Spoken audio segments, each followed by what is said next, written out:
we've seen the production of coffee decline by about 60% on average across all of the 650 growers we source coffee from. And much of it is because of unseasonal rainfall, unpredictable rainfall, too much rain at times when there should not be so much rain, and too little rain when it really should be raining. Dr. Arshiya Bose is the founder of Baaza Coffee, a social and conservation enterprise based out of Bangalore. They work across the Western Ghats, Eastern Ghats, and in the Northeast, with smallholder coffee growers, many of whom are from indigenous communities. According to the RBI Handbook of Statistics, in 2020, India produced 3% of the world's coffee, and the industry employed around 2 million people. Most of the coffee grown in India is for export, although there is a growing domestic market. For decades, there have been worldwide initiatives to improve coffee farming because of how intensively it's cultivated. It's grown in monoculture plantations with high fertilizer and pesticide use. Coffee production is often criticized for its exploitative practices, especially by large coffee corporations. And this is especially true in India, where production is split between large plantation holdings that are owned by big companies and many small farmers who own much smaller acreages. Arshiya says Baaza Coffee was set up with the idea of creating a more participatory process for coffee farming and for more secure and stable livelihoods. I guess even the coffee growers I was speaking to were not really thinking about climate change as much. So we started, with, I guess, two goals. One was a sort of livelihood and social well-being goal for smallholder growers. And the other was this enriching biodiversity in coffee landscapes goal. Climate change wasn't really an explicit area of thought at all. As Arshiya says, while livelihoods and biodiversity were the goals when she started the company, climate change quickly became a focus area, because unpredictable climate conditions deeply impact the growers of coffee, even affecting their harvest calendars. What's interesting is that over the course of 5 years, in some sense, we've been pushed to think about climate change as being a core part of the business and the work that we do, simply because it has, in the past 5 years, completely kind of thrown coffee production out of sync. So, for example, when I started my work a decade ago, Arabicas were harvested around January. This year, we're thinking that by September or October, that the Arabica harvest might kind of begin. And as per our data and the growers we work with, people are going to be incurring approximately a loss of about 30,000 each farmer, whose annual income is not more than about 65,000 rupees a year, right? So we're really speaking of really marginal growers who are on top of that now going to have significantly less income from coffee this year than they've ever had before. Baaza explored whether it was possible to create a coffee brand that placed value on people and nature, respected coffee growers' dignity of labor, and helped them build resilience to climate risks. I think the kind of common misconception that people have is that if you're a business buying raw material or, produce from a farmer, that it's not a collaboration, but that it's a transaction or that it's, an act of procurement. But it's completely a collaboration if we look at kind of it in this larger picture. Welcome to Second Nature, a new look at India's climate future, a podcast series on the possibilities of nature-based solutions in India. This series is produced by the India Climate Collaborative and Edelgive Foundation Alliance. In this 6-part series, we speak to practitioners, experts, leaders from the private sector, and funders to learn how nature-based solutions can play a role in the goals that lie ahead of us: climate action, community resilience, resource security, and biodiversity conservation. And we ask the important question: what kind of collaboration and investment do we need to scale these solutions? In this episode, Dr. Arshiya Bose and Dr. Pravir Deshmukh talk to us about building a business around biodiversity. Episode 5, The Business of Biodiversity.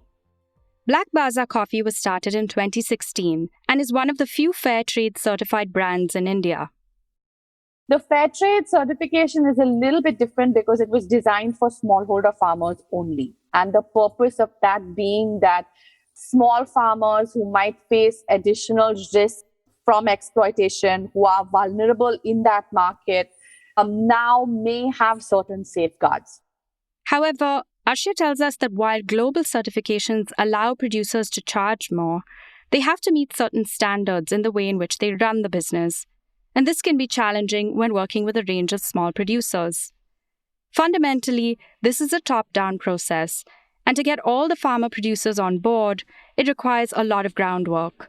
From training, to putting in place processes in the value chain, to management and institution building within the farmer-producer model. So they require farmers to be somewhat experienced with running cooperatives, having farmer-producer organizations, the governance of all of this, which in the coffee experience in India doesn't exist. So I guess my kind of concern with the fair trade certification is that many of those farmers who do need that safeguard are still kind of falling outside that system of certification. It hasn't really been socially transformational, again, at present.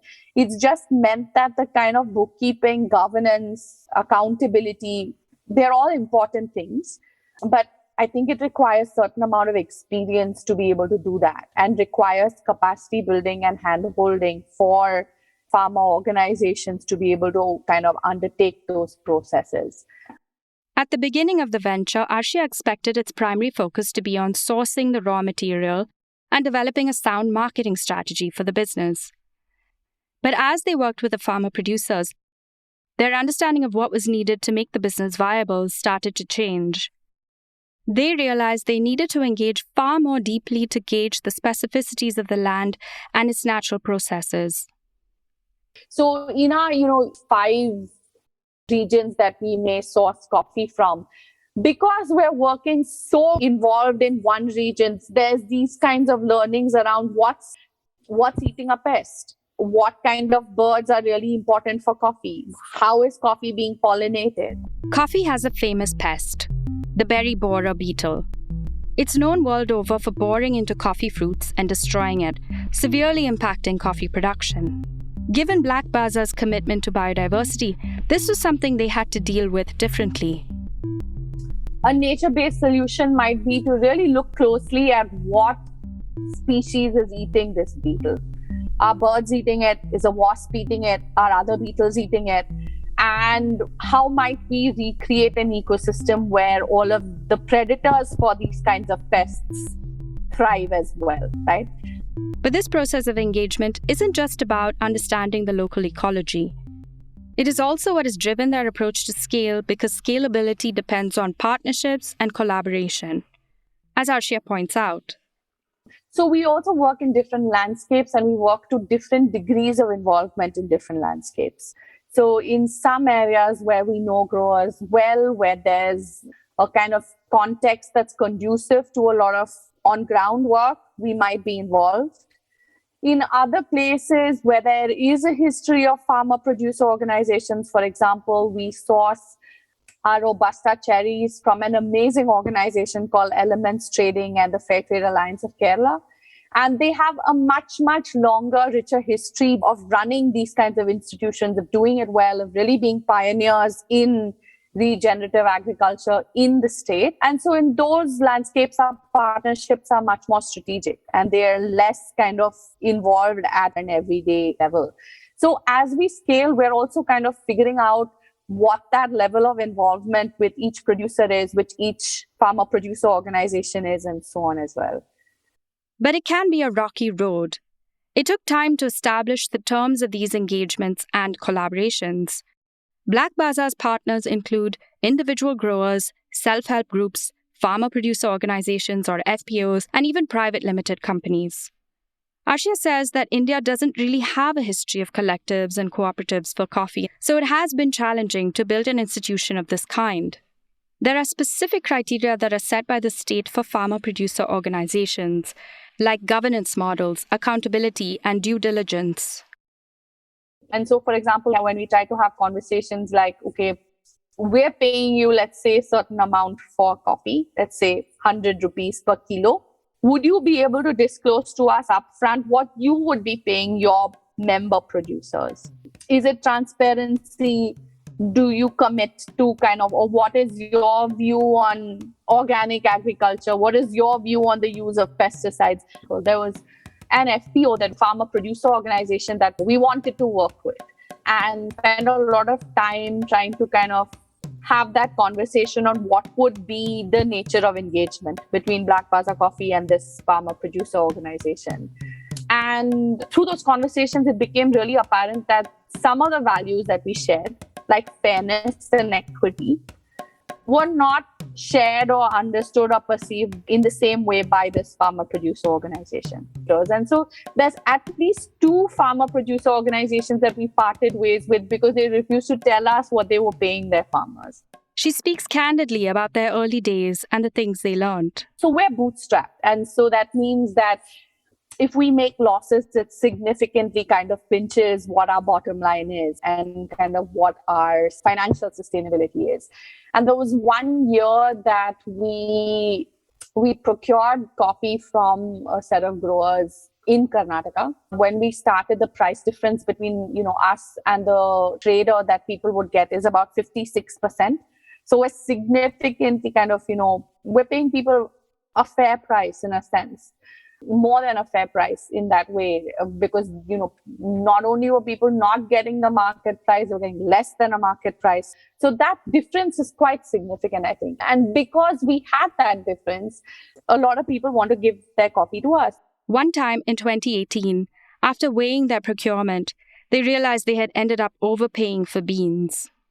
And it's because people essentially sold us coffee that was laden with moisture and water, and that water had evaporated. And so we paid for 1,000 kilos of water. A close understanding of the challenges facing coffee cultivators makes clear all of the expected and unexpected implications of using a nature-based lens in business, such as the deep connection between the economic and the ecological health of the region and its residents. Because we've realized that what drives insecurity in that system is the fact that people borrow money from traders at an interest that's as high as 60% that people didn't know of. They were borrowing money, not knowing how that interest was calculated, from other coffee traders in the landscape who were at the end, we realized they were paying a 60% interest on that amount every year. It's imperative now for us to really say, okay, the fact that people don't have access to finance is an environmental and ecological risk as well. Arshiya noticed that in the absence of finance that can help farmers make the transition to more natural methods of production, they may resort to using chemical inputs, which are provided through subsidies. They may remove native species and undertake other actions to optimize their production, all of which comes at a cost to the local ecology. And again, I don't think that would have come had we looked at just scaling the coffee piece, right? So we've gone into it with coffee, but we're coming out of it with other things. Scalability, she says, also doesn't have to be in the same supply chain, but also in other allied sectors that can support the venture.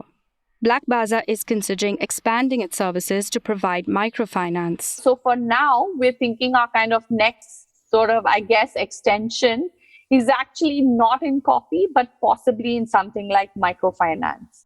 Arshiya tells us that her 6 years in this business has taught her to look beyond the standard market-driven enterprise model to find a deeper connection with the places and people involved. And that finding ways to make them all work together can be extremely challenging, but also very rewarding.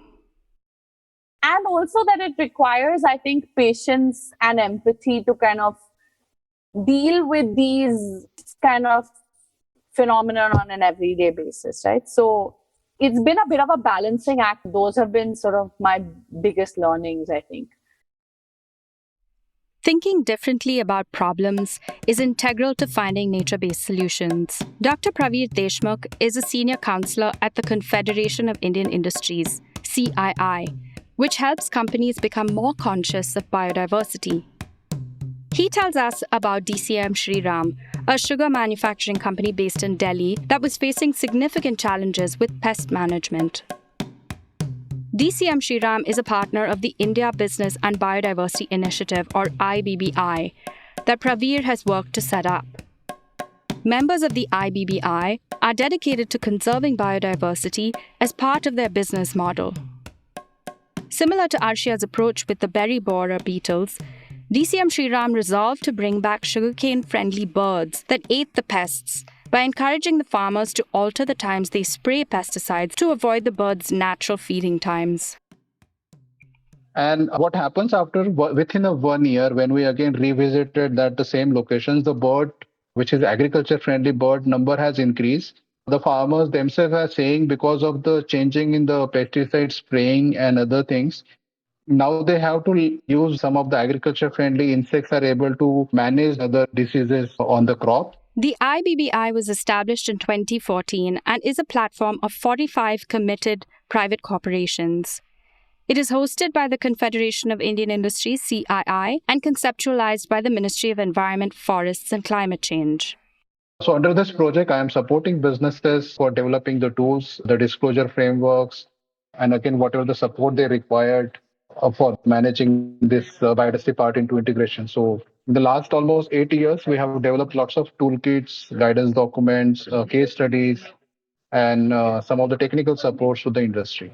The IBBI has an additional 12 stakeholder members, such as WWF India, Bombay Natural History Society, National Environment Engineering Research Institute, and the National Biodiversity Authority.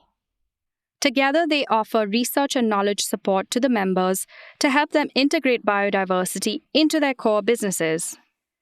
Biodiversity indicators help companies focus on preventing, managing, and remediating the damage to natural habitats that can result from their activities. The IBBI supports companies through frameworks and matrix toolkits that hone in on the ecosystem services they rely on the most.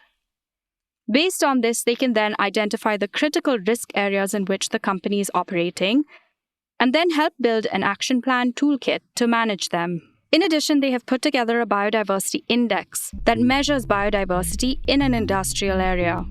So I think we know for biodiversity, there are lots of scientific indexes, but how to measure biodiversity in an industrial area, or what should be the contribution of industry in the biodiversity? So we have developed a 25 indicators index for industry, and this is again totally developed in consultation with the members of IBBI. And we also given them a rating that in every indicator, if they perform beyond the legal requirement, then they will get a 4 mark. If they are just meeting the requirement, then they only get the minimum or mid mark. This index offers a language to communicate biodiversity goals within the industry. On a total of 100, the companies often find themselves scoring between 50 to 70. And the index encourages them to improve their score by investing in biodiversity-friendly actions. Here's an example. We work with 6 spice companies in Kerala area. A similar perspective, what we did with them is, again, we identified which are the native species of the Western Ghat and also created more awareness about the cobras and some reptiles, so that how they are also important for the rodent control or some invasive species control. And again, they have communicated that same thing to the farmers. And again, some of the companies do install the poles for the owls in the farmer premises, the farming land areas for their farmers. And farmers also reported after installing this post and all these things, some of this rodent, which is again very common in their area, rats and other things which actually damaging the crop, their number has substantially reduced. The IBBI has, in parallel, worked on developing a framework disclosure document that allows companies to disclose their methods for biodiversity conservation. Pravir shares another example. This one's from the automotive industry. When we had an interaction with Mahindra Auto, we asked them that, can you give us a data that for building a one Mahindra Scorpio, how much wood is required 5 years before and now how much wood is required for in 2020 or 2022. So they said that they have given lots of action. They replaced the wood packaging with recyclable packaging or circulable packaging. And within 5 or 10 years, they are able to reduce the wood requirement per vehicle. It is now only 1 kg from 10 kg to 1 kg. Mahindra was able to disclose to the IBBI how they were able to improve their production and lower their dependency on wood by switching to more sustainable packaging and make a vast improvement over a period of 5 years. So it's definitely a cost saving for Mahindra, but it is also less pressure on the nature for wood production. Disclosures encourage best practices in the industry, and Pravir says he is seeing a transformation in the way companies value biodiversity. With the IBBI's work, he says that companies are starting to see the value in a platform that showcases disclosure and expert research guidance on integrating biodiversity-friendly business practices into the value chain. And increasingly, investors and rating agencies like the Task Force on Nature-Related Financial Disclosures or Carbon Disclosure Project also require companies to have committed to biodiversity restoration. And then when they are looking at a biodiversity commitment, they definitely see the IBBI is there, lots of companies are there, and they also get a high rating in the CDP or any other disclosure framework or rating framework. So then they are more tend to it because again, definitely the investors are looking at this type of disclosures, rating framework to give the rating to the companies. Then they see what is the value it can create. IBBI creates a collaborative space for industries and other stakeholders to exchange learnings, methods, and resources. Pravir tells us about Dabur, which is a member company, and it was facing issues of transportation and expansion of medicinal plant harvesting across landscapes. And they did a joint assessment that which type of medicinal plant can be cultivated within the gaps of these two solar panels, which will definitely yield some income. And again, the local community can plant, manage it. The company will support them for the providing land and water and all these things. Through IBBI, Dabur was able to collaborate with a solar company in Hyderabad, where weather and soil conditions are more suited for certain medicinal plants. And Dabur agreed to plant some medicinal crops like lemongrass on their land area. We're also building that type of collaborations where multiple companies are coming forward. One company with the access to the local community is who will provide us the land. And then these companies are actually creating awareness that how to plant, how to maintain, how to extract them very sustainably. So that again, the land can be restored. Again, the companies can get also benefited. And also the local communities are also getting some financial income out of it. So I think that one of the part definitely has got success as a part of IBBI members. When based on trust, these partnerships with local communities also award corporations with local knowledge on nature-based actions. If the companies are able to go forward, discuss with their local community, they will definitely provide much better nature-based solutions, which is again suitable for them, also for adaptation, and then definitely it will enhance their income, also to resilience to the nature or any related impacts of the nature loss. One assumption that most funders make, whether it's not-for-profit funding or the kind of impact investing space, is that the value of work or the value of an initiative is measured only on quantitative sort of scale, right? The breadth of impact. A commitment to turning nature-based means engaging in a range of relationships with partners and stakeholders. It can mean forging new corporate partnerships, like the IBBI, or working with organizations across the supply chain, like Black Baza. And this collaboration comes from the people, the business, the state, and the science, through learning of each other's needs and challenges, and then solving for a common goal.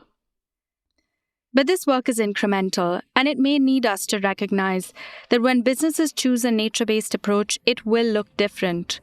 The pathway to growth and success may be longer and a little bit more winding, but it's transformational in the long run. In our next episode, we talk to funders to find out what they think the future holds for nature-based solutions in India.